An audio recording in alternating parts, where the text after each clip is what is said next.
Hi, I'm Out of Darts. Today I wanted to do a quick product overview and tutorial video. This is the HIRricane version 3.0. It's the version we've been shipping for the last, 4 months or so. And we sell these both as kits and completed blasters. Now, the one thing I didn't do was create any sort of resource or tutorial or explanation of how to use this. And again, I have sort of missed things that I probably should have explained. But real quick, I'll just do a firing demo.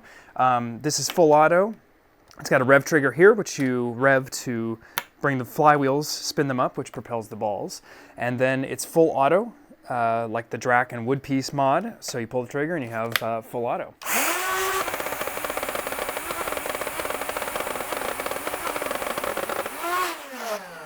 And that's how fast you can empty it. Right now this is running on 3S LiPo. We do also offer a much safer nickel metal hydride battery. Now this battery is something that we've been sourcing directly from the company that makes them, Tenergy. You can also get them online, but we've been rewiring them with XT60 connectors so they're ready. So we do sell this as an option both on its own and as part of the HIRricane kit when you're buying a completed blaster. Now, I will link some information on lithium polymer safety, that's LiPo safety, because the batteries have some very specific requirements as far as charging, discharging, storage, temperatures, and a few other things. And I don't recommend them to anybody under 18 unless the parent thinks that they are extremely responsible. And certainly I know plenty of Nerfers that are in that category. Nickel metal hydride, on the other side, is completely safe. It is not going to burn down your house. This has an auto shut-off on the charger, and it's really simple to use. This is a 2000 milliamp pack, and it charges in about 4 hours, I think. But you can leave it overnight. It's a pretty simple setup. So these are what I would call our safe option, and it's what I would recommend to anybody that just doesn't want to mess with the other stuff. You'll get better than stock performance on our pre-wired assembled, ready-to-go blasters. You'll get about 105 feet per second with this, still full auto. However, if you go to a lithium 3S lithium battery, like I just shot in here, you're going to get more like 115 average feet per second, as well as a lower dwell time. The motors will spin up a little bit faster because there's a little more current available. This new design features a new fan, which is an EDF. It's a brushed EDF. It actually uses a Hellcat motor from Make Test Battle. And that has allowed us to really up the performance on this, both in balls per second and in just consistency. So you can see here as I press this, that motor's got a lot of torque, and it will spin up really quickly, which means that when you're loading it or you're firing it, it's going to respond faster. The squirrel cage blowers that we used to use on the original mod are a little poor quality when it really comes down to it, and they required a voltage booster, which is just more hassle and another thing that could burn out. This new fan has got just so much more power, so it's really a great setup, and it's been bulletproof. This blaster holds about 85 to 88 rounds, depending on how tightly you pack the tubes. I recommend 85. And it's really built around the idea of having a dump pouch or a bag full of a lot of ammo, or personally I run with cargo shorts where I can shove about 200 rounds in each pocket. I can carry 400 plus the 85 here. And we've got a switch up front. This front switch simply turns the flywheels off. So right now, I've got just the load mechanism, so just the fan is spinning.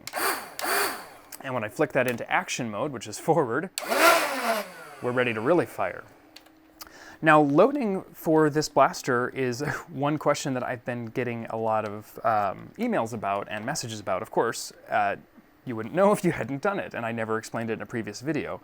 So for loading, you're going to turn the switch off, so now we've only got the fan, and you're going to want to have rival balls close by. These are Headshot, and that's a pseudo product plug because I think they are the best. I do sell these in my shop too, as I'm dropping them all over the place. They're the best knockoff rounds that we've got yet, and they're cheaper than the Hasbro branded ones, so why wouldn't you? So I just grab handfuls at a time, and essentially the idea is you just drop them in here and just pulse the motor to clear what you need as you go. So you kind of cover. You kind of understand this, I think, as I do it. I can do this generally without looking. I tend to do this while firing even. You do need to close the lid or plug the top to actually have proper feed, but essentially you just keep filling this and just pulse the motor enough to continue the loading. Now I will wager that I can load this faster than any dart or other blaster that exists, with the exception of the new Nemesis hopper, or perhaps one of my other hopper setups. But generally, you're not going to be able to load darts as fast as this, especially when you're messing with multiple magazines. And that's why I love this loadout. You really can carry a lot of stopping power and full auto. It's a fast, light setup.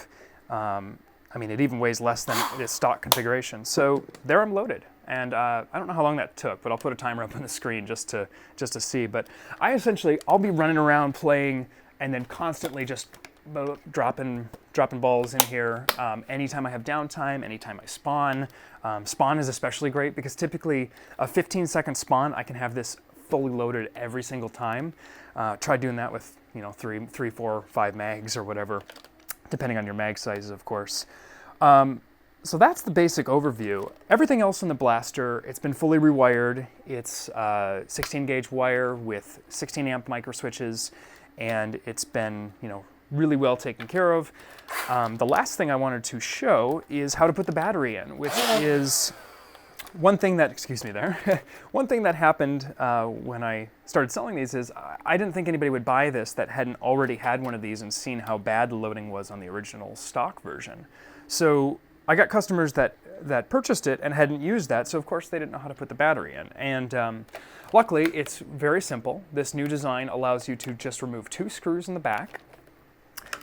And it's just a normal screwdriver. It is not a number 0 or 1. It's like a 2, or it's actually something in between. It's kind of weird, but any normal screwdriver will get this out. You shouldn't need a lot of force. It should come out quite easily. And there you've got the little cap, which we've cut to allow for the battery. This has a huge battery compartment and very easily can fit this is a 2200 milliamp hour 3S LiPo. You can also run this off a 2S LiPo. You'll have lower performance, but sometimes that's great for playing like with my little neighborhood kids or my cousins, where I don't want to shoot, as hard as possible. I tend to play the East Bay Nerf game with a toned down version of this as well, just so I'm not slamming little younger kids while they're playing. So that's a LiPo that fits. You can fit a 2300 and maybe a few bigger packs, but if you go too large, you're gonna have to remove ribs inside here, and that's probably less than ideal. So here's the nickel metal hydride battery. Installing it is as simple as plugging this in and just shoving it into the opening. And you can push it down far enough just to get the wires so that they are in. And then we put it back on here. Normally I would do this over perhaps a workbench or sitting down, but we'll get there. So the design of this is 9 3D printed parts, all made custom by me, and we've had a lot of generations where I've tweaked the design, improved things, improved the shape of the elbows, improved the feed neck. That was sort of one of the essential things in running this nickel metal hydride pack that I just put in. It's 9.6 volts, so it is running lower voltage than the 3S LiPo, but it's still better than stock performance, which I think is really great, especially if someone's buying one of these or making one of these for a kid that's playing with other people, so you're not totally overpowering people around you or breaking things, that sort of stuff. So now that I've got the LiPo in here, now that I've got the nickel metal hydride battery, this time I'll try to do some actual fire control rather than just dumping the whole round. I just realized that this battery is new and not charged, so this is not indicative of what the performance is normally like. This battery just came to me from John at our Oregon shipping facility, so that's not going to fire very well. But trust me, it does get around 100, 102 is the average for a 10-shot string or whatever. But I will shoot the rest of these, but it's going to be a little slow because this battery sounds like it's very low. It's terrible. They're not even getting out of the hop-up. Yeah, so you do need to have a fully charged battery. One of these nickel metal hydride batteries has lasted me at least 10 or 12 full loads of this, so pushing about 1,000 rounds, and that was like a full day of play. So you can buy multiples of the batteries, that way you can swap out, and certainly the lithium batteries are going to have a higher capacity, but I think the nickel metal hydride is a really good solution, and we do have those in the shop as well. Other than that, if anybody has any questions, or if you've purchased one of these and you're confused about anything else on how to use it, that should be about it. I guess one other thing I should mention is it's good to train yourself to not pull this trigger until you're actually revving. Because if you do pull this trigger and you're facing down, let's see if I can actually do this intentionally here, you can see the ball's moved. And now what that's done is jam a ball in the flywheel here. And if you ever need to clear that, I've left just enough room for a finger in here. When you do this, you need to keep your finger off the rev trigger or unplug the battery. But essentially, you're just going to stick, I usually use my small finger. I can fit my pointer finger in here, but I left just enough space so you could still get to this. But then you want to pull this trigger so you can push the jam back out. You can also use a screwdriver or something like that. I could just pop that ball back in there and release the trigger, and I'm ready to go again. That's been a quick overview of the HIRricane 3.0. I hope you enjoyed this, and I hope those that are receiving these from me, I hope this was really helpful. And I will have lots more to come. Thanks for watching. Until next time, I'm out of darts.